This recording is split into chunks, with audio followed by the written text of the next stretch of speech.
భగవాన్ శ్రీ సత్యసాయి బాబా సేవ సమితి ఆధ్వర్యంలో సత్యసాయి బాబా గుడిలో శుక్రవారం బ్రహ్మశ్రీ నూరి నారాయణ మూర్తి సుందర కాండ ప్రవచనం నిర్వహించారు. ఈ కార్యక్రమంలో పెద్ద ఎత్తున భక్తులు పాల్గొన్నారు.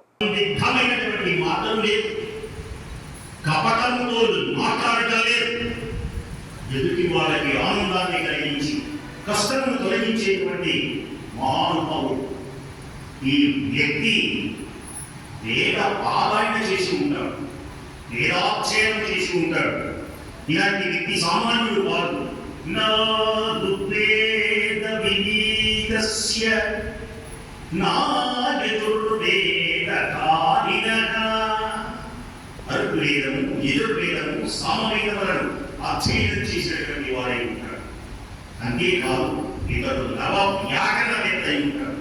అంతేకాదు వ్యాకరణములపై సాధికారత కలిగిన వాడై ఉంటాడు. ఈ గొప్ప చదవడం కాదు, దాని మీద అధికారం ఉండాలి. మనం ఏం మాట్లాడుతున్నాం, ఏం చెబుతున్నాం. మా డాక్టర్ గారు ఉన్నారంటే గొప్పవాడు.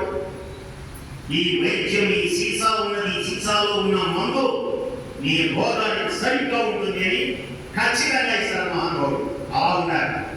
నేను కూర్చుంటే ఏదో తీసుకో, ఏదో నీకు అన్నా అలా ఉండకూడదు.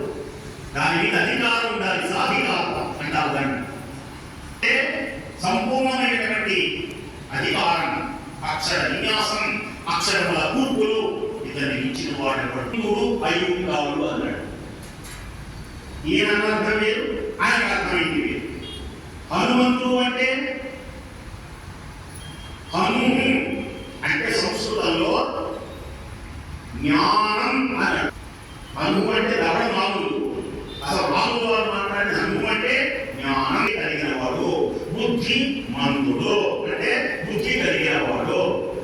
హను మంతుడు అంటే జ్ఞానం కలిగిన వాడు ఉంటాడు అన్నాడు అని ఒక్కసారి అలా చూసి చిరునవ్వులు చిందించాడు. ఇలాంటి వ్యక్తి మన దగ్గర కనుక ఉంటే, చూడమన్నాడు, ఇలాంటి వ్యక్తి మన దగ్గర కనుక ఉంటే మనం సాధింపలేనటువంటి విషయాలు లేవో.